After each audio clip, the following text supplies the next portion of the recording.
ಎಲ್ರಿಗೂ ನಮಸ್ಕಾರ. ಶಾರದಾ ವಿದ್ಯಾಪೀಠ IAS ಮತ್ತು KS ತರಬೇತಿ ಸಂಸ್ಥೆ ಯೂಟ್ಯೂಬ್ ಚಾನಲ್ಗೆ ಸ್ವಾಗತ ಸುಸ್ವಾಗತ ಸ್ಪರ್ಧಾರ್ಥಿಗಳೇ. ಎಂದಿನಂತೆ ಇವತ್ತಿನ ಪ್ರಚಲಿತ ವಿದ್ಯಮಾನಗಳನ್ನು ನೋಡೋಣ.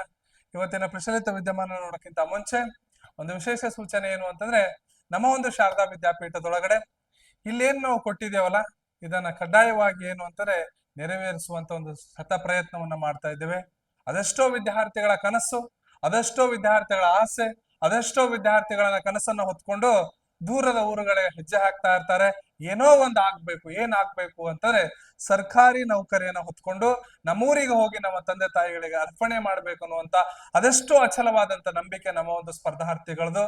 ಆದ್ರೆ ಎಲ್ಲೋ ಒಂದ್ ಕಡೆ ಹೋಗುವಂತ ದಾರಿ ಒಳಗಡೆ ಒಂದು ಸ್ವಲ್ಪ ಏನು ಅಂತಂದ್ರೆ ಆ ದಾರಿಯನ್ನ ಕ್ರಾಸ್ ಮಾಡ್ಕೊಂಡಿರ್ತಾರೆ. ಆ ಕ್ರಾಸ್ ಮಾಡ್ಕೋಬಾರ್ದು ಒಂದೇ ಉದ್ದೇಶ ಸಲುವಾಗಿ ಏನು ಅಂತಂದ್ರೆ, ನಮ್ಮ ಒಂದು ಶಾರದಾ ವಿದ್ಯಾಪೀಠ ಮುಂಬರುವಂತ ಒಂದು ನೇಮಕಾತಿಯ ದೃಷ್ಟಿಯಲ್ಲಿ ಇಟ್ಕೊಂಡು ಪೊಲೀಸ್ ಆಗ್ಲೇಬೇಕು ಅಂತ ಶತ ಪ್ರಯತ್ನ ಮಾಡ್ತಿರುವಂತ ವಿದ್ಯಾರ್ಥಿಗಳಿಗಾಗಿ ಒಂದು ವಿನೂತನವಾದಂತ ಬ್ಯಾಚ್. ಈ ಬ್ಯಾಚಿನ ವಿಶೇಷತೆ ಏನು ಅಂತಂದ್ರೆ, ಉಚಿತ ಊಟ ಮತ್ತು ವಸತಿ ವ್ಯವಸ್ಥೆಯನ್ನ ಕಲ್ಪಿಸಲಾಗಿದೆ. ಇವೆರಡೂ ಬಳಸ್ಕೊಂಡು, ಇವೆರಡೂ ಸೌಕರ್ಯಗಳನ್ನ ಬಳಸ್ಕೊಂಡು ನೀವು ನಿಮ್ಮ ಒಂದು ಸಂಕಲ್ಪವಾದಂತ ಪೊಲೀಸ್ ಹುದ್ದೆಯನ್ನ ಪಡೆದುಕೊಳ್ತೀರಾ ಅಂತೇಳಿ ಒಂದು ಆಶಾಭಾವನೆಯಿಂದ ಕೇವಲ ತರಬೇತಿ ಶುಲ್ಕದಲ್ಲಿ ಮಾತ್ರ ಈ ಒಂದು ಬ್ಯಾಚ್ ಗಳನ್ನ 100 ವಿದ್ಯಾರ್ಥಿಗಳ ಬ್ಯಾಚ್ ಅನ್ನ ಆರಂಭ ಮಾಡಿದ್ದೇವೆ. ಇದರ ಪ್ರವೇಶಗಳು ಕೂಡ ಪ್ರಾರಂಭವಾಗಿದ್ದಾವೆ. ಪ್ರವೇಶ ಪಡ್ಕೋಬೇಕಾಗಿದೆ ಇಷ್ಟೇ. ತಾವು ಮಾಡ್ಬೇಕಾಗಿದೆ ಇಲ್ಲಿ ಕಾಣ್ತಾ ಇರುವಂತಹ ಈ ನಂಬರ್ಗೆ ಕರೆ ಮಾಡುವುದರ ಮೂಲಕ ನಿಮ್ಮ ಒಂದು ಪ್ರವೇಶವನ್ನ ಖಚಿತಪಡಿಸಿಕೊಡ್ರಿ ಅಂತ ಹೇಳ್ತಾ ಇವತ್ತಿನ ಪ್ರಚಲಿತ ವಿದ್ಯಮಾನವನ್ನ ನೋಡೋಣ. ಸ್ನೇಹಿತರೆ, ಇವತ್ತಿನ ಪ್ರಚಲಿತ ವಿದ್ಯಮಾನ ನೋಡೋಕ್ಕಿಂತ ಮುಂಚೆ ಏನು ಅಂತಾರೆ, ಒಂದ್ ಸ್ವಲ್ಪ ಏನು ಅಂತಾರೆ ಜೀವನದೊಳಗಡೆ ನಾವು ಅಂದುಕೊಂಡಿರುವಂತ ಬದುಕನ್ನ ನಾವು ಸಾಗಿಸ್ಬೇಕು ಅಂತಂದ್ರೆ, ನಾವು ಅಂದುಕೊಂಡಿರುವಂತ ಗುರಿಯನ್ನ ನಾವು ಮುಟ್ಟಬೇಕು ಅಂತಂದ್ರೆ, ನಾವು ಅಂದುಕೊಂಡಿರುವಂತ ಬದುಕು ನಮ್ಮದಾಗಿಸಿಕೊಳ್ಬೇಕು ಅಂತಂದ್ರೆ ಕೆಲವೊಂದಿಷ್ಟು ನಿಯಮಗಳಿಗೆ ನಾವು ಬದ್ಧರಾಗಬೇಕಾಗುತ್ತೆ. ಈ ಮನಸ್ಸಿಗೆ ನಾವು ಟ್ರೈನ್ ಮಾಡ್ಬೇಕಾಗತ್ತ. ಈ ಮನಸ್ಸಿಗೆ ಸ್ವಲ್ಪ ತರಬೇತಿಯನ್ನ ಕೊಡಬೇಕಾಗತ್ತ. You should ask the himself question. ನೀನು ನಿನ್ನ ಆತ್ಮಶಕ್ತಿಯನ್ನ ಉದ್ದೇಶದಲ್ಲಿ ಇಟ್ಕೊಂಡು ನಿನ್ನ ಆತ್ಮಕ್ಕೆ ನೀನು ಪ್ರಶ್ನೆಯನ್ನ ಕೇಳಬೇಕು. ಏನಂತ ಅಂತಂದ್ರೆ, ನನ್ನ ಕಡೆಯಿಂದ ಇದು ಸಾಧ್ಯನಾ? ನಾನು ಅಂದುಕೊಂಡಿರುವಂತ ಕೆಲಸವನ್ನ ನಾನು ಮಾಡಕ್ಕಾಗತ್ತಾ ಅಥವಾ ಇಲ್ಲ? ಇದನ್ನ ಮಾಡ್ಬೇಕು ಅಂತಂದ್ರೆ ನೀನು ನಿನ್ನ ಮನಸ್ಸನ್ನ ನೀನು ತರಬೇತಿಗೊಳಿಸಬೇಕು. ನೀನು ನಿನ್ನ ಮನಸ್ಸನ್ನ ನೀನು ತರಬೇತಿಗೊಳಿಸ್ಬೇಕು ಅಂತಂದ್ರೆ ಯಾವ ನಿಯಮಗಳನ್ನ ನನ್ನ ಬದುಕಿನಲ್ಲಿ ಇಟ್ಕೋಬೇಕು ಅಂತಂದ್ರೆ, ಇಲ್ಲಿ ಜೀವನದಲ್ಲಿ ನಾವು ಅಂದುಕೊಳ್ಬೇಕಾದ್ರೆ ಅಥವಾ ನಾವು ಬಯಸಿದ ಗುರಿ ಮುಟ್ಟಬೇಕು ಅಂತಂದ್ರೆ ನಮ್ಮ ಮನಸ್ಸಿಗೆ ನಾವು ಯಾವತ್ತೂ ಕೂಡ ಟ್ರೈನ್ ಮಾಡ್ತಾನೆ ಇರಬೇಕು. ಈ ಮನಸ್ಸು ಹೆಂಗಿರುತ್ತ, ಈ ಮನಸ್ಸಿನಲ್ಲಿರುವಂತ ದ್ವಂದ್ವಗಳನ್ನ ನಾವು ನಿಗಿಸ್ಬೇಕು ಅಂತಂದ್ರೆ ಕೆಲವೊಂದಿಷ್ಟು ಬದ್ಧತೆಗಳನ್ನ ನಾವು ಬದುಕಿನಲ್ಲಿ ಅಳವಡಿಸ್ಕೋಬೇಕಾಗತ್ತೆ. ಏನು ಆ ಬದ್ಧತೆಗಳು ಅಂತಂದ್ರೆ, ನಾನು ಸಮಾಜದಲ್ಲಿ ಉನ್ನತವಾದಂತಹ ಶಿಖರಕ್ಕೆ, ಉನ್ನತವಾದಂತ ವ್ಯಕ್ತಿ ಆಗ್ಬೇಕು ಅಂತಂದ್ರೆ ನನಗೆ ಇರಬೇಕಾದಂತ ವ್ಯಕ್ತಿತ್ವಗಳೇನು, ಕ್ಯಾರೆಕ್ಟರ್ಗಳೇನು, ಲಕ್ಷಣಗಳೇನು? ನಾನು ಪರಿಪೂರ್ಣ ವ್ಯಕ್ತಿ ಆಗ್ಬೇಕು ಅಂತಂದ್ರೆ, ನಾನು ಪರಿಪೂರ್ಣತೆಯನ್ನ ಬದುಕಿನಲ್ಲಿ ಪಡಿಬೇಕು ಅಂತಂದ್ರೆ, ಎಲ್ಲರೊಳಗೊಂದಾಗು ಮಂಕುತಿಮ್ಮ ಅಂತ ಏನು ಡಿವಿಜಿ ಅವ್ರು ಹೇಳ್ತಾರೆ, ಎಲ್ಲವನ್ನ ನಾನು ಪಡ್ಕೋಬೇಕು ಅಂತಂದ್ರೆ ಮೊದಲು ನಾನು ಪರಿಪೂರ್ಣನಾಗಿರಬೇಕು.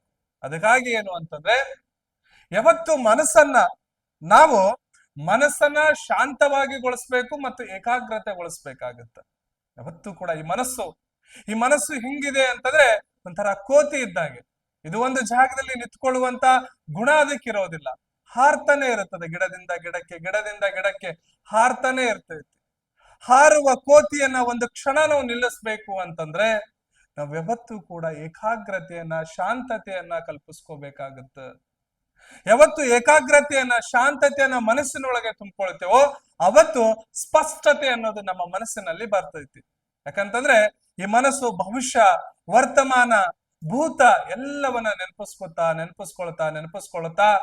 ನೋವು, ನಲಿವು, ಕಷ್ಟ, ಸುಖ ಕೇವಲ ಕಲ್ಪನೆ ಒಳಗಡೆ ನಾವು ಮಾಡ್ಕೊಂಡ್ ಬಿಡ್ತೇವೆ. ಅದಕ್ಕಾಗಿ ಏನು ಅಂತಂದ್ರೆ ಈ ಒಂದು ಮನಸ್ಸನ್ನ ನೀನು ಟ್ರೈನ್ ಮಾಡ್ತಾ ಹೋಗ್ಬೇಕು ಅಂತಂದ್ರೆ ನೀನು ಕಲಿಬೇಕಾಗಿದ್ದೇನು ಅಂತಂದ್ರೆ ಧ್ಯಾನವನ್ನ ನಿನ್ನದಾಗಿಸ್ಕೋಬೇಕು. ಈ ಧ್ಯಾನ ಅನ್ನುವುದನ್ನ, ಮೆಡಿಟೇಷನ್ ಅನ್ನುವುದನ್ನ, ಧ್ಯಾನ ಅನ್ನೋದು ಆಧ್ಯಾತ್ಮಿಕತೆಯಿಂದ ಹೊರಗಡೆ ಇಟ್ಕೊಂಡು ನಾವು ಕೇವಲ ನಮ್ಮ ಪರಿಪೂರ್ಣಕ್ಕಾಗಿ ನಾವು ಬಳಸ್ಕೊಂಡೇವು ಅಂತಂದ್ರೆ ಧ್ಯಾನವನ್ನ ನಮ್ಮ ಬದುಕಿನೊಳಗಡೆ ಏನು ಧ್ಯಾನ ಅನ್ನೋದು? ಎಲ್ಲರೂ ಹೇಳ್ತಾರೆ ಧ್ಯಾನ ಮಾಡಿ, ಧ್ಯಾನ ಮಾಡಿ. ಕೆಲವು ಒಂದ್ ಕಡೆ ಕೂತ್ಕೊಡ್ರಿ, ಒಂದ್ ಕಡೆ ಮೊಬೈಲ್ ಅಲ್ಲಿ ನೋಡಿ, ಒಂದ್ ಸ್ವಲ್ಪ ಸಾಂಗ್ ಕೇಳಿ, ಯಾವ್ದ್ಯಾವ್ದೋ ತರದಲ್ಲಿ ನಾವು ಧ್ಯಾನವನ್ನ ಮಾಡ್ತಾ ಹೋಗ್ತಾ ಇರ್ತೇವೆ. ಒಂದು 10 ನಿಮಿಷ ನಮ್ಮ ಮನಸ್ಸನ್ನ, ನಮ್ಮ ಮನಸ್ಸಿನ ಏಕಾಗ್ರತೆಯನ್ನು ಹೆಚ್ಚಿಸ್ಕೋಬೇಕು ಅಂತಂದ್ರೆ ಈ ಮೊಬೈಲು, ಸಂಬಂಧ, ಪ್ರೀತಿ, ಕಾಳಜಿ ಇವೆಲ್ಲವನ್ನ ದೂರ ಇಟ್ಟು ಒಂದು 10 ನಿಮಿಷ ನಾವು ಭಗವಂತನ ಕಡೆ ಏಕಾಗ್ರತೆಯನ್ನ, ಮನಸ್ಸಿನ ಕಡೆ ಏಕಾಗ್ರತೆಯನ್ನ, ನಮ್ಮ ಒಂದು ಉಚ್ಛ್ವಾಸ ಮತ್ತು ನಿಶ್ವಾಸದ ಮೇಲೆ ನಿಯಂತ್ರಣವನ್ನು ನಾವು ಇಟ್ಕೊಂಡೆವು ಅಂತಂದ್ರೆ ನಮ್ಮ ಮನಸ್ಸನ್ನು ನಾವು ಶಾಂತಗೊಳಿಸಬಹುದು. ಅದಕ್ಕಾಗಿ ಏನು ಅಂತಂದ್ರೆ ಪ್ರತಿದಿನ 10 ನಿಮಿಷಗಳ ಕಾಲ ಈ ಮೊಬೈಲ್ಗಳಿಂದ, ಈ ಸಂಬಂಧಗಳಿಂದ, ಪ್ರೀತಿಗಳಿಂದ, ಅದೆಷ್ಟೋ ಮೋಹಗಳಿಂದ ನೀವು 10 ನಿಮಿಷ ಹೊರಗಡೆ ಕೂತ್ಕೊಂಡ್ರಿ ಅಂತಂದ್ರೆ ಮನಸ್ಸು ನೀನು ಹೇಳಿದ್ದನ್ನೆಲ್ಲವನ್ನ ಕೇಳಬಾರ್ದು, ನೀನ್ ಹೇಳಿದ್ದನ್ನ ಮನಸ್ಸು ಕೇಳ್ಬೇಕು ಅಂತಂದ್ರೆ ಇವೆಲ್ಲವನ್ನ ತ್ಯಜಿಸುವಂತ ಗುಣ ನಿನ್ನ ಹತ್ರ ಇರಬೇಕು. ಧ್ಯಾನ ಅನ್ನುವಂತ ಈ 2 ಪದಗಳನ್ನ, ಮೆಡಿಟೇಷನ್ ಅನ್ನುವಂತ ಈ ಒಂದು ಪದವನ್ನ ನಿನ್ನ ಬದುಕಿನಲ್ಲಿ ನೀನು ಅಳವಡಿಸಿಕೊಂಡಿ ಅಂತಂದ್ರೆ ನೀನು ಅಂದುಕೊಂಡಿರುವಂತ ಬದುಕು ನಿನ್ನದಾಗಿಸ್ಕೋಬಹುದು. ಅದಕ್ಕಾಗಿ ಏನು ಅಂತಂದ್ರೆ ನಿನ್ನ ಹತ್ರ ಇಚ್ಛಾಶಕ್ತಿ, ನಾನು ಮಾಡ್ತೀನಿ ಅನ್ನುವಂತ ದೃಢ ಶಕ್ತಿ ನನ್ನ ಹತ್ರ ಇರಬೇಕು ಯಾವತ್ತೂ ಕೂಡ. ನಾನು ಇವತ್ತೊಂದ್ ದಿವಸ ನಾನು ಬೆಳಿಗ್ಗೆ 4 ಗಂಟೆಗೆ ಎದ್ದು ಏನಪ್ಪಾ ನಾನು ಈ ಜಗತ್ತಿನಕ್ಕಿಂತ ಮೊದಲು ಎದ್ದಲ್ಲ, ನಾನು ಏನೋ ಮಾಡ್ಬೇಕಂತೇಳಿ 4 ದಿನ ಕಾಲ ಆರಂಭಿಕ ಶೂರರಾದ್ರೆ ಈ ಇಚ್ಛಾಶಕ್ತಿ ಅನ್ನೋದು ಹೆಂಗಿರ್ತದ ಅಂತಂದ್ರೆ ಅದು ನಿನ್ನಿಂದಲೇ ಬರಬೇಕು, ಅದು ನಿನ್ನಿಂದಲೇ ಹುಟ್ಟಬೇಕು, ಅದಕ್ಕೆ ನಿನ್ನಿಂದಲೇ ಶಕ್ತಿ ಕೊಡಬೇಕು, ಅದಕ್ಕೆ ನಿನ್ನಿಂದಲೇ ಅದಕ್ಕೊಂದು ಸ್ಫೂರ್ತಿ ಕೊಡಬೇಕು. ಅವಾಗ ಮಾತ್ರ ನೀನು ಇಚ್ಛಾಶಕ್ತಿ ಧಾರಿ ಆಗ್ತೀಯ ತಮ್ಮ. ಇಲ್ಲ ಅಂತಂದ್ರೆ ಬದುಕಿನಲ್ಲಿ ನಾವ್ ಯಾವತ್ತೂ ಕೂಡ ಯಾವ ಸಾಧನೆಗೂ ಕೂಡ ಹೋಗಕ್ಕಾಗುದಿಲ್ಲ.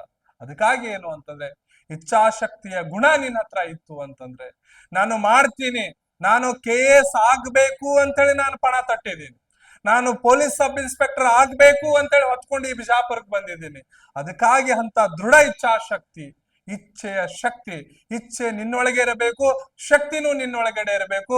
ಇದಕ್ಕೆ ಮತ್ತಾರು ಕೂಡ ಸ್ಫೂರ್ತಿ ಅಲ್ಲ, ನಿನ್ನ ಅಂತರಾತ್ಮ, ನಿನ್ನ ಒಂದು ಒಳಗಡೆ ಇರುವಂತ ಆತ್ಮಶಕ್ತಿ, ನಿನ್ನೊಳಗಡೆ ಇರುವಂತ ದೃಢ ಶಕ್ತಿ ನಿನಗೆ ಮಾತ್ರ ಏನು ಅಂತಂದ್ರೆ ಇಚ್ಛಾಶಕ್ತಿಯನ್ನ ಕಲಿಸ್ತಾ ಹೋಗುತ್ತೆ. ಇಲ್ಲ ಅಂತಂದ್ರೆ ಮತ್ತಾರು ಕೂಡ ಇದಕ್ಕೆ ಕೈ ಹಿಡಿಯೋದಿಲ್ಲ. ಇವತ್ತು ನಾನ್ ಹೇಳ್ತಿರುವಂತ ಮಾತು ಒಂದು ಕ್ಷಣ ಥಟ್ ಅಂತ ನಿನ್ನ ಕೇಳಿ ಹೋಗ್ಬಹುದು, ಆದ್ರೆ ನಿನ್ನೊಳಗಡೆ ಇರುವಂತ ಅಂತರಾತ್ಮದ ಕಿವಿ ಮತ್ತು ಮಾತು ಇದೆಯಲ್ಲ ಅದು ಜೀವನ ಇರುವವರೆಗೂ ಕೂಡ ಬರ್ತೈತಿ. ಅದಕ್ಕೆ ನೀನು ಶಕ್ತಿಯನ್ನ ಕೊಡಬೇಕಾಗತ್ತೆ. ಅದಕ್ಕಾಗಿ ನೀನು ಅಂದುಕೊಂಡಿರೋದನ್ನ ಮಾಡಬೇಕು ಅಂತಂದ್ರೆ ಇಚ್ಛಾಶಕ್ತಿ ನಿನ್ನದಾಗಿರಬೇಕು. ಸಂಕಲ್ಪ ಶಕ್ತಿ, ನನ್ನ ಹತ್ರ ಸಂಕಲ್ಪ, ನನ್ನ ಹತ್ರ ಅದ್ರ ಬಗ್ಗೆ ದೃಢವಾದಂತ ಸಂಕಲ್ಪ, ನಾನು ಹೋಗುತ್ತಿರುವಂತ ಈ ಹಾದಿ ಬಗ್ಗೆ, ನಾನು ಹೋಗುತ್ತಿರುವ ಈ ಮಾರ್ಗದ ಬಗ್ಗೆ, ನಾನು ತೆಗೆದುಕೊಂಡಿರುವಂತ ಈ ನಿರ್ಧಾರದ ಬಗ್ಗೆ ನನ್ನ ಹತ್ರ ಸಂಕಲ್ಪ ಶಕ್ತಿ ಇರಬೇಕು. ನಾನು ಆಗ್ಬೇಕು ಅಂತೇಳಿ ಬಂದಿದ್ದೀನಿ, ಈ ಸಂಕಲ್ಪದಿಂದ ನಾನು ಯಾವತ್ತೂ ಕೂಡ ಹಿಂದೆ ಸರುವುದಿಲ್ಲ. ಈ ಬದುಕು ನಂದು, ಈ ಜೀವನ ನಂದು, ಈ ದಾರಿ ನಂದು, ಈ ಸಮಯ ನಂದು, ಎಲ್ಲವೂ ನನ್ನದಾದ ಬಳಿಕ ಸಂಕಲ್ಪನೂ ಕೂಡ ನನ್ನದಾಗಿರಬೇಕು. ಸಾವಿರಾರು ಮಾತುಗಳು ನಿನ್ನ ಕಿವಿಗೆ ಬಡಿತಾ ಇರ್ತವೆ, ಸಾವಿರಾರು ಹೀನ ಮಾತುಗಳು, ಸಾವಿರಾರು ನಕಾರಾತ್ಮಕ ಮಾತುಗಳು ನಿನ್ನ ಹತ್ರ ಸುಳಿತಾನೆ ಇರ್ತವೆ. ಯಾವತ್ತೂ ಕೂಡ ಆ ಸಂಕಲ್ಪದಿಂದ ನೀನ್ ಯಾವತ್ತೂ ಹಿಂದೆ ಸರಿಬೇಡ. ಸರ್ದಿ ಅಂತಂದ್ರೆ, ಸಂಕಲ್ಪದಿಂದ ಹಿಂದೆ ಹೋದಿ ಅಂತಂದ್ರೆ ಬದುಕಿನಲ್ಲಿ ನಾನು ಯಾವತ್ತೂ ಕೂಡ ಸಕ್ಸಸ್ ಆಗುವುದಿಲ್ಲ, ಯಶಸ್ವಿ ಕಾಣುವುದಿಲ್ಲ. ಅದಕ್ಕೆ ನಿನ್ನ ಹತ್ರ ಶಾಂತ ಮನಸ್ಸನ್ನ ಬೆಳೆಸ್ಕೋಬೇಕು ಅಂತಂದ್ರೆ ನಿನ್ನ ಹತ್ರ ಇಚ್ಛಾಶಕ್ತಿಯನ್ನ, ಸಂಕಲ್ಪತೆಯನ್ನ ನೀನು ಬೆಳೆಸ್ಕೋಬೇಕಾಗತ್ತ. ಅವತ್ ಮಾತ್ರ ನೀನು ಅಂದುಕೊಂಡಿರೋದನ್ನ ನೀನ್ ಆಗ್ಬಹುದು. ನಿನ್ನ ಹತ್ರ ಕಲ್ಪನಾ ಶಕ್ತಿ, ಪ್ರತಿ ಕ್ಷಣನೂ ಕೂಡ ನಾನು ಆಗ್ಬೇಕನ್ನೋದ್ರ ಸಲುವಾಗಿ ನಾನು PSI ಆಗೇಬೇಕು ಅಂತೇಳಿ ಪಣವನ್ನ ತೊಟ್ಟಿದ್ದೀನಿ ಅಂತಾರೆ 24 ತಾಸು ಕೂಡ ನೀನ್ ಅದ್ರ ಬಗ್ಗೆ ವಿಚಾರ ಮಾಡ್ತಾನೆ ಇರ್ಬೇಕು. ನಾನು ಫಸ್ಟ್ ಪತ್ರಿಕೆನ ಹೆಂಗ್ ಓದ್ಬೇಕು, 2ನೇ ಪತ್ರಿಕೆನ ನಾನು ಹೆಂಗ್ ಸಂಪಾದನೆ ಮಾಡ್ಬೇಕು, ಸ್ಕೋರ್ ಹೆಂಗ್ ಮಾಡ್ಬೇಕು, ಯಾರು ಸಬ್ ಇನ್ಸ್ಪೆಕ್ಟರ್ ಹೆಂಗಾದ್ರು ಅವ್ರ ನೋಟ್ಸ್ ನಾನು ಹೆಂಗ್ ತಗೋಬೇಕು, ಅವ್ರು ಯಾವ ತರ ನೋಟ್ಸ್ ಮಾಡಿದ್ದಾರೆ, ಫಸ್ಟ್ ಪೇಪರ್ ಅನ್ನ ಹೆಂಗ್ ಬರ್ದೆ, ಪ್ರತಿ ಕ್ಷಣನೂ ಕೂಡ ನಿನ್ನ ಹತ್ರ ಏನು ಅಂತಾರೆ ಕಲ್ಪನಾತೀತ, ಇಮ್ಯಾಜಿನೇಷನ್, ರಿಯಲ್ ಇಮ್ಯಾಜಿನೇಷನ್ ನೀನ್ ಮಾಡ್ತಾನೆ ಇರಬೇಕು. ಅವತ್ ಮಾತ್ರ ಏನು ಅಂತಾರೆ ನಿನ್ನ ದಾರಿಯನ್ನ ನೀವು ಸುಗಮಗೊಳಿಸ್ಕೋಬಹುದು. ಇಲ್ಲ ಅಂತಂದ್ರೆ ನಾನು ಯಾವತ್ತೂ ಕೂಡ ಮಾಡೋಕ್ಕಾಗೋದಿಲ್ಲ. ಅದಕ್ಕಾಗಿ ಏನು ಅಂತಂದ್ರೆ ನಿನ್ನ ಹತ್ರ you have the imagination world with you, your success. ನೀನ್ ಯಾವತ್ತು ನೀನು ಅದ್ರ ಜೊತೆನೆ ಹೋಗ್ತೀಯ. ನೀನು ಮಾಡಬೇಕನ್ನುವಂತ ದಾರಿ ನಿನ್ನ ಜೊತೆ ಕಲ್ಪನೆ ಒಳಗಡೆ ಇತ್ತು ಅಂತಂದ್ರೆ ನೀನು ಆ ದೃಢವನ್ನ ಮುಟ್ಟೆ. ಯಾಕಂದ್ರೆ ಅದು ನಿನಗೆ ಮಲುಗೂಡಿಸೋದಿಲ್ಲ, ಆ ಕನಸು ನಿನಗೆ ಎಬ್ಬಿಸ್ತಾನೆ ಇರ್ತೈತಿ, ಆ ಕನಸು ನಿನಗೆ ಎದ್ದೇಳು ಮಾಡು ಅನ್ನುವಂತ ದೃಢ ಸಂಕಲ್ಪನ ನೀನು ಕೊಡ್ತಾನೆ ಇರ್ತೈತಿ. ಅದಕ್ಕೆ ಅದರ ಬಗ್ಗೆ ನೀನು ಕಲ್ಪನೆ ಮಾಡ್ತಾನೆ ಇರಬೇಕು, ಅದು ನಿನಗೆ ದಡ ಮುಟ್ಟಿಸುತ್ತ ಅಂತ ಹೇಳ್ಬಹುದು. ಪುನರಾವರ್ತನೆ, ಪ್ರತಿ ಕ್ಷಣನೂ ಕೂಡ ಅದರ ಬಗ್ಗೆ ರಿವಿಷನ್ ರಿವಿಷನ್ ರಿವಿಷನ್. ಕುತ್ತಿ ಅಂದ್ರೂ ಅದೇ ಹುಚ್ಚಲ್ಲಿ ಹುಚ್ಚಾಗ್ಬೇಕು. ಎಂತ ಹುಚ್ಚು ಹಿಡಿಬೇಕು ಅಂತಂದ್ರೆ ನನಗೆ ಅದನ್ನ ಮಾಡೇ ತೀರ್ತೀನಿ ಅನ್ನುವಂತ ಹುಚ್ಚನ್ನ, ಅದರ ಬಗ್ಗೆ ಪ್ರತಿ ಕ್ಷಣನೂ ಕೂಡ ಪುನರಾವರ್ತನೆ. ಈ ಜಗತ್ತಿನಲ್ಲಿ ಯಾರು ಉನ್ನತ ಸ್ಥಾನದಲ್ಲಿ ಹೋಗಿದ್ದಾರೆ, ಯಾರು ಈ ಜಗತ್ತಿನಲ್ಲಿ ಭಾರತ ರತ್ನವನ್ನ ಪಡೆದಿದ್ದಾರೆ, ಈ ದೇಶದಲ್ಲಿ ಯಾರು, ನಮ್ಮ ದೇಶದಲ್ಲಿ ಯಾರು ಭಾರತ ರತ್ನವನ್ನ ಪಡೆದಿದ್ದಾರೆ, ಅವರೆಲ್ಲರ ಇತಿಹಾಸವನ್ನ ತೆಗಿರಿ. ಯಾರು ಉನ್ನತವಾದಂತಹ ಹುದ್ದೆಯಲ್ಲಿ ಹೆಸರನ್ನ ಮಾಡಿದಾರೋ ಅವರು ಪ್ರತಿ ಕ್ಷಣನ ಪುನರಾವರ್ತನೆಯ ಬದುಕನ್ನ ತಮ್ಮದಾಗಿಸ್ಕೊಂಡಿದ್ರು. ಅದರ ಬಗ್ಗೆ ಸಂಗೀತವನ್ನ ಕಲಿಬೇಕು ಅಂತಂದ್ರೆ ಪ್ರತಿ ಕ್ಷಣ ಗುಣುಕ್ತಾನೆ ಇರಬೇಕು. ಅಭ್ಯಾಸವನ್ನ ನಾನು ನೆನಪಿನ ಶಕ್ತಿಯಲ್ಲಿ ಇಟ್ಕೋಬೇಕು ಅಂತಂದ್ರೆ ಪ್ರತಿ ಕ್ಷಣ ಅದರ ಬಗ್ಗೆ ನಾನು ಗುಣುಕ್ತಾನೆ ಇರಬೇಕು. ಅಲ್ಲಿ ಹುಚ್ಚಂದ್ರು ಪರವಾಗಿಲ್ಲ, ತಲೆ ಕೆಡಿಸ್ಕೋಬೇಡ್ರಿ. ನೀನು ಸರಿ ಮಾಡಿದ್ರು ಕೂಡ ಒಂದು ತಪ್ಪು ಅಂತಾರೆ, ನೀನು ತಪ್ಪು ಮಾಡಿದ್ರು ಒಂದು ತಪ್ಪು ಅಂತಾರೆ.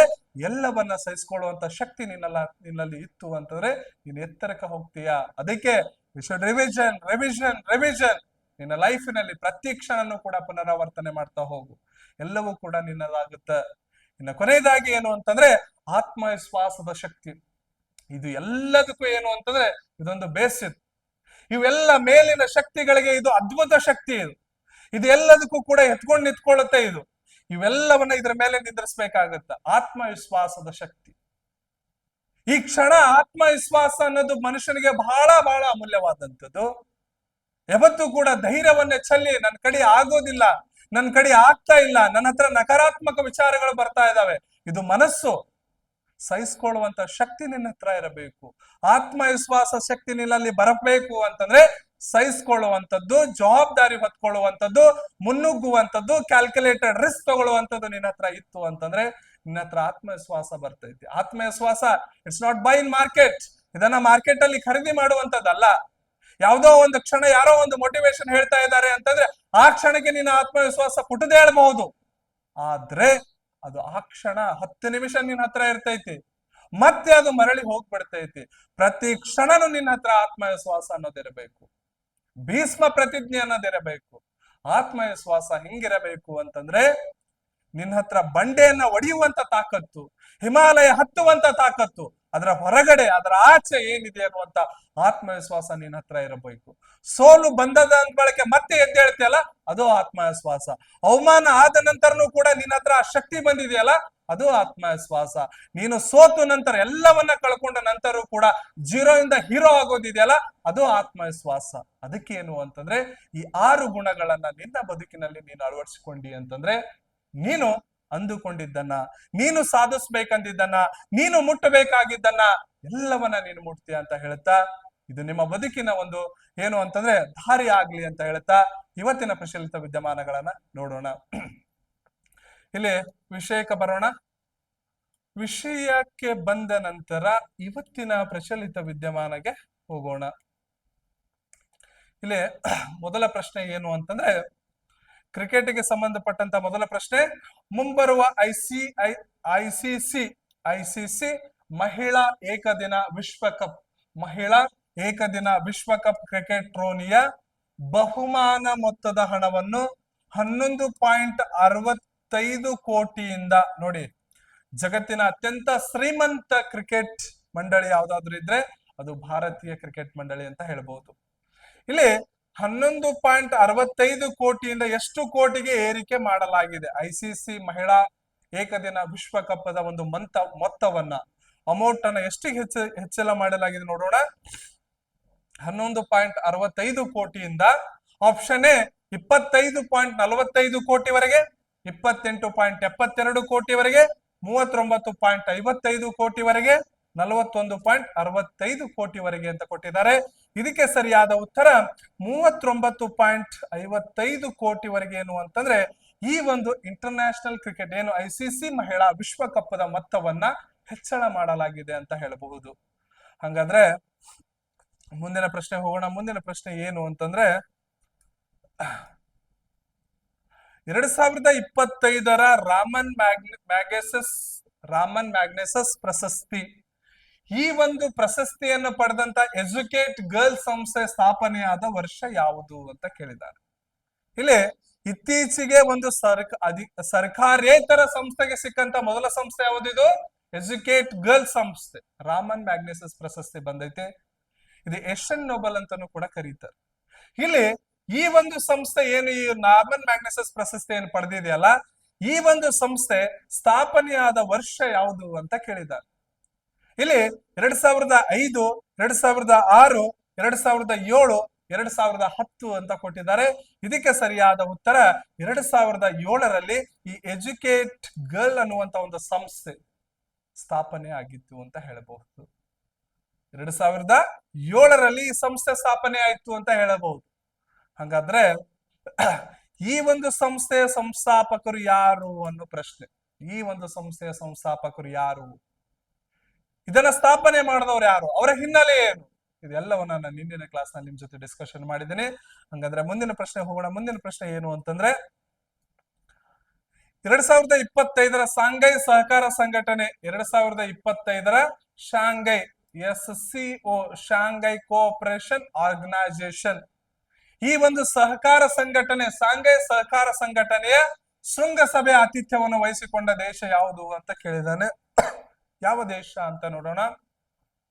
ಇಲ್ಲಿ option A China, B France, C Bharat, D America ಅಂತ ಕೊಟ್ಟಿದ್ದಾರೆ. ಇದಕ್ಕೆ ಸರಿಯಾದ ಉತ್ತರ ಚೀನಾ ದೇಶ ಏನು ಅಂತಾರೆ ಇದರ ಒಂದು ಆತಿಥ್ಯವನ್ನ ವಹಿಸಿಕೊಂಡಿದೆ ಅಂತ ಹೇಳ್ಬಹುದು. ಯಾವ ದೇಶ?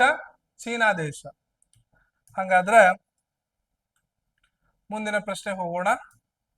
ಇಲ್ಲಿ ಇತ್ತೀಚೆಗೆ ಭಾರತದ ಅತ್ಯಂತ ಕಿರಿಯ ಮಹಿಳಾ ಫಿಡೆ ರಿಟೈರ್ಡ್ ಆಟಗಾರ್ತಿಯಾಗಿ ಇಂಡಿಯಾ ಬುಕ್ ಆಫ್ ರೆಕಾರ್ಡ್ ನಲ್ಲಿ ಹೆಸರನ್ನು ನೋಂದಾಯಿಸಿದ ಅರಣಿ ಲಹೋಟಿ ಈ ಕೆಳಗಿನ ಯಾವ ರಾಜ್ಯಕ್ಕೆ ಸಂಬಂಧಿಸಿದ್ದಾಳೆ? ಅರಣಿ ಲಹೋಟಿ ಈ ಕೆಳಗಿನ ಯಾವ ರಾಜ್ಯಕ್ಕೆ ಸಂಬಂಧಿಸಿದ್ದಾಳೆ ಅಂತ ಕೇಳಿದ್ದಾರೆ. ಇಲ್ಲಿ option A Kerala, B Delhi, C Gujarat, D Tamil Nadu ಅಂತ ಕೊಟ್ಟಿದ್ದಾರೆ. ಇದಕ್ಕೆ ಸರಿಯಾದ ಉತ್ತರ ದೆಹಲಿ ರಾಜ್ಯದವಳು ಅಥವಾ ದೆಹಲಿಯ ಮೂಲದವಳು ಅಂತ ಹೇಳಬಹುದು. ಹಾಗಾದ್ರೆ ಮುಂದಿನ ಪ್ರಶ್ನೆ ಹೋಗೋಣ. ಮುಂದಿನ ಪ್ರಶ್ನೆ ಏನು ಅಂತಂದ್ರೆ ಇತ್ತೀಚೆಗೆ ಭಾರತದ ಮೊದಲ ಮೊಬೈಲ್ ಟೆಂಪರ್ಡ್ ಗ್ಲಾಸ್ ಏನು ಟೆಂಪರ್ಡ್ ಗ್ಲಾಸ್ ಆಗ್ತೇವಲ್ಲ ಕಾರ್ಖಾನೆಯನ್ನ ಎಲ್ಲಿ ಉದ್ಘಾಟಿಸಲಾಯಿತು ಅಂತ ಕೇಳಿದ್ದಾರೆ. ಪ್ರತಿಯೊಬ್ಬರ ಹತ್ರ ಏನೈತಲ್ಲ ಗೊತ್ತಿಲ್ಲ, ಆದ್ರೆ ಪ್ರತಿಯೊಬ್ಬರ ಹತ್ರ ಕೂಡ ಮೊಬೈಲ್ ಇದೆ. ಈ ಒಂದು ಮೊಬೈಲ್ ಟೆಂಪರ್ಡ್ ಗ್ಲಾಸ್ ಕಾರ್ಖಾನೆಯನ್ನ ಎಲ್ಲಿ ಉದ್ಘಾಟಿಸಲಾಯಿತು ಅಂತ ಕೇಳಿದ್ದಾರೆ. ಇಲ್ಲಿ ಪುಣೆ ಅಂತ ಕೊಟ್ಟಿದೆ, ಮಹಾರಾಷ್ಟ್ರದ ಪುಣೆ, ಉತ್ತರ ಪ್ರದೇಶದ ನೋಯ್ಡಾ, ಕರ್ನಾಟಕದ ಬೆಂಗಳೂರು ಮತ್ತು ಹೈದರಾಬಾದ್ ಅಂತ ಕೊಟ್ಟಿದ್ದಾರೆ. ಇದಕ್ಕೆ ಸರಿಯಾದ ಉತ್ತರ ನೋಯ್ಡಾದಲ್ಲಿ ಏನು ಅಂತಾರೆ ಈ ಒಂದು ಮೊಬೈಲ್ ಟೆಂಪರ್ಡ್ ಗ್ಲಾಸ್ ಕಾರ್ಖಾನೆಯನ್ನ ಉದ್ಘಾಟಿಸಲಾಯಿತು ಅಂತ ಹೇಳಬಹುದು. ಹಾಗಾದ್ರೆ ಮುಂದಿನ ಪ್ರಶ್ನೆ ಹೋಗೋಣ. ಮುಂದಿನ ಪ್ರಶ್ನೆ ಏನು ಅಂತಂದ್ರೆ ಇತ್ತೀಚೆಗೆ ಈ ಕೆಳಗಿನ ಯಾವ ಪ್ರದೇಶದಲ್ಲಿ ಅಪರೂಪದ ಡ್ರ್ಯಾಗನ್ ಫ್ಲೈ ಪ್ರಭೇದದ ಕ್ರೋಕೋಥೆಮಿಸ್ ಎರಿತ್ರಿಯಾ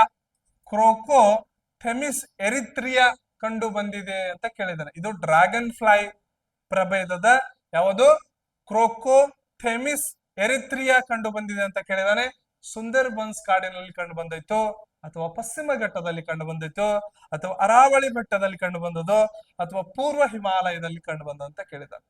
ಇದಕ್ಕೆ ಸರಿಯಾದ ಉತ್ತರ ಇದು ಪಶ್ಚಿಮ ಘಟ್ಟದಲ್ಲಿ, ವೆಸ್ಟರ್ನ್ ಘಾಟ್ ಅಂತ ನಾವೇನ್ ಕರಿತೇವಲ್ಲ, ಈ ವೆಸ್ಟರ್ನ್ ಘಾಟದಲ್ಲಿ ಕಂಡು ಬರ್ತದೆ. ಈ ಪಶ್ಚಿಮ ಘಟ್ಟಗಳು ಎಷ್ಟು ರಾಜ್ಯಗಳನ್ನ ಆವರಿಸಿಕೊಂಡಿದೆ, ಎಷ್ಟು ರಾಜ್ಯಗಳಲ್ಲಿ ಹಬ್ಬಿದೆ ಅಂತ ಪ್ರಶ್ನೆ ಆಗ್ಬಹುದು. ಪಶ್ಚಿಮ ಘಟ್ಟಗಳ ಅಧ್ಯಯನದ ಕುರಿತು ನೇಮಕವಾದಂತಹ ಸಮಿತಿಗಳ ಬಗ್ಗೆ ಕೇಳಬಹುದು. ಕಸ್ತೂರಿ ರಂಗನ್ ವರದಿ ಇರಬಹುದು, ಮತ್ತೆ ಇನ್ನೊಂದು ವರದಿ ಇದೆ, ಆ ವರದಿಯನ್ನ ಕಮೆಂಟ್ಸ್ ಬಾಕ್ಸ್ ಅಲ್ಲಿ ತಿಳಿಸಿರಿ ಅಂತ ಹೇಳ್ತಾ, ಇಲ್ಲಿ ಕರ್ನಾಟಕ ರಾಜ್ಯದಲ್ಲಿ ಅತಿ ಹೆಚ್ಚು ಪಶ್ಚಿಮ ಘಟ್ಟವನ್ನು ಹೊಂದಿರುವ ಜಿಲ್ಲೆ ಯಾವುದು ಅಂತಾನೂ ಕೂಡ ಕೇಳಬಹುದು. ಪಶ್ಚಿಮ ಘಟ್ಟಗಳ ಮೇಲೆ ಕಡ್ಡಾಯವಾಗಿ ಒಂದು ಪ್ರಶ್ನೆ ಬಂದೇ ಬರುತ್ತೆ ಪ್ರತಿ ಒಂದು ಪರೀಕ್ಷೆಯಲ್ಲಿ. ಇಲ್ಲಿ ಈ ಒಂದು ಡ್ರ್ಯಾಗನ್ ಪ್ರಭೇದದ ಕ್ರೋಕೋಥೈಮಸ್ ಎರಿಥ್ರಿಯಾ ಕಂಡು ಬಂದಿದೆ ಎಲ್ಲಿ ಅಂತಂದ್ರೆ ಈ ವೆಸ್ಟರ್ನ್ ಘಟ್ಟದಲ್ಲಿ ಅಂತ ಹೇಳಬಹುದು ಸ್ನೇಹಿತರೆ. ಹಾಗಾದ್ರೆ ಪಶ್ಚಿಮ ಘಟ್ಟ ಅತಿ ಹೆಚ್ಚು ಯಾವ ರಾಜ್ಯದಲ್ಲಿ ವ್ಯಾಪಿಸಿದೆ ಅಂತಾನು ಕೂಡ ಪ್ರಶ್ನೆ ಆಗಬಹುದು.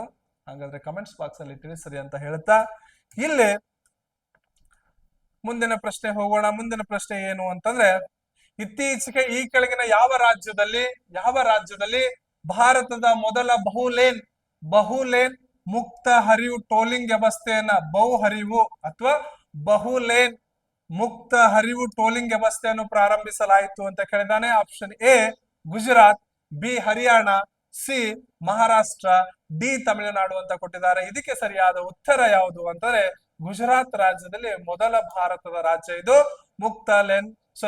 ಬಹುಲೇನ್ ಮುಕ್ತ ಹರಿವು ಟೋಲಿಂಗ್ ವ್ಯವಸ್ಥೆಯನ್ನ ಪ್ರಾರಂಭಿಸಿರುವಂತ ರಾಜ್ಯ ಗುಜರಾತ್ ರಾಜ್ಯ ಅಂತ ಹೇಳಬಹುದು. ಹಾಗಾದ್ರೆ ಮುಂದಿನ ಪ್ರಶ್ನೆ ಹೋಗೋಣ. ಮುಂದಿನ ಪ್ರಶ್ನೆ ಏನು ಅಂತಾನೆ, 2025ರಲ್ಲಿ ಭಾರತ ರಾಷ್ಟ್ರೀಯ ಪೌಷ್ಟಿಕಾಂಶ ಸಪ್ತಾಹವನ್ನು ಯಾವಾಗ ಆಚರಿಸುತ್ತದೆ?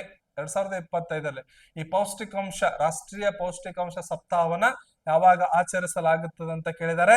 ಇಲ್ಲಿ ಆಪ್ಷನ್ ಎ ಆಗಸ್ಟ್ 15ರಿಂದ ಆಗಸ್ಟ್ 21, ಜುಲೈ 10ರಿಂದ ಜುಲೈ 16ರವರೆಗೆ, ಸೆಪ್ಟೆಂಬರ್ 1ರಿಂದ 7ರವರೆಗೆ, ಅಕ್ಟೋಬರ್ 1ರಿಂದ 7ರವರೆಗೆ ಅಂತ ಕೊಟ್ಟಿದ್ದಾರೆ. ಇದಕ್ಕೆ ಸರಿಯಾದ ಉತ್ತರ ಯಾವುದು ಅಂತಂದ್ರೆ ಸೆಪ್ಟೆಂಬರ್ 1ರಿಂದ 7ರವರೆಗೆ ಏನು ಅಂತಂದ್ರೆ ರಾಷ್ಟ್ರೀಯ ಪೌಷ್ಟಿಕಾಂಶ ಸಪ್ತಾಹವನ್ನ ಪ್ರಾರಂಭಿಸುತ್ತೆ ಅಥವಾ ಆಚರಿಸಲಾಗುತ್ತದೆ ಅಂತ ಹೇಳಬಹುದು. ಇದಕ್ಕೆ ಸರಿಯಾದ ಉತ್ತರ ಆಪ್ಷನ್ ಸಿ ಸರಿಯಾದ ಉತ್ತರ. ಹಂಗಾದ್ರೆ ಮುಂದಿನ ಪ್ರಶ್ನೆ ಹೋಗೋಣ. ಮುಂದಿನ ಪ್ರಶ್ನೆ ಏನು ಅಂತಂದ್ರೆ, ಇತ್ತೀಚೆಗೆ ಬುಡಕಟ್ಟು ಸಚಿವಾಲಯ, ಟ್ರೈಬಲ್ ಮಿನಿಸ್ಟ್ರಿಯಲ್ ಏನು ಅಂತಾರೆ, ಈ ಒಂದು ಸಚಿವಾಲಯವು ಪ್ರಾರಂಭಿಸಿದ ಭಾರತದ ಮೊದಲ ಎಐ ಆರ್ಟಿಫಿಷಿಯಲ್ ಇಂಟೆಲಿಜೆನ್ಸಿ ಚಾಲಿತ ಬುಡಕಟ್ಟು ಭಾಷಾ ಅನುವಾದಕವನ ಹೆಸರೇನು? ಬುಡಕಟ್ಟು ಭಾಷಾ ಅನುವಾದಕನ ಹೆಸರು. ಇದು ಬಹಳ ಇಂಪಾರ್ಟೆಂಟ್ ಪ್ರಶ್ನೆ ಆಗಬಹುದು. ಆರ್ಟಿಫಿಷಿಯಲ್ ಇಂಟೆಲಿಜೆನ್ಸಿ ಆಧಾರವನ್ನು ಇಟ್ಕೊಂಡು ನಮ್ಮ ಭಾರತದ ಬುಡಕಟ್ಟು ಸಚಿವಾಲಯವು ಏನ್ ಮಾಡ್ತೈತಿ ಅಂತಂದ್ರೆ ಇಲ್ಲಿ ಭಾರತದ ಮೊದಲ ಎಐ ಚಾಲಿತ ಬುಡಕಟ್ಟು ಭಾಷಾ ಅನುವಾದಕನ ಹೆಸರನ್ನ ಕೊಡ್ತದ್ದು ಯಾವುದು ಅಂತ ನೋಡೋಣ.